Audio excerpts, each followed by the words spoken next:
election gi matamda afaba mihut khanba sibadi akun chen ba yaroi ko ai wakhan da de akoi thok leiba thok do wa thok manipur da mi siri ba hostess phari ba angang hali ba adagi lambi thingi ba khole ba kari mate this is a by product akoi na mi phata ba khalu ba gi fauji da koi si sigi phibam si dai ba ta mi pha ga su kem tau da ba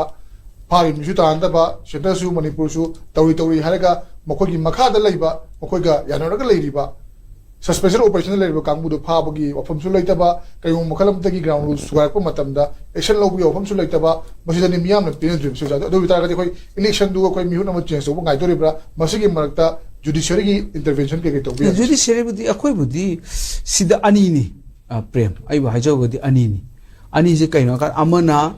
election gi matamda afaba mihut khanba sibadi akun chen ba yaroi ko ai wakhan da de akoi thok leiba thok do wa thok manipur da mi siri ba hostess phari ba angang hali ba adagi lambi thingi ba khole ba kari mate this is a by product akoi na mi phata ba khalu ba gi ne mi no phaba khaladi constitution loi power piri power come from the constitution source of power ne ba government power je kai mate ne adi bokti natra aduna upai solite lakado election ja kun afaba mi di khanba tare there's people sing siam simbam changi akoi su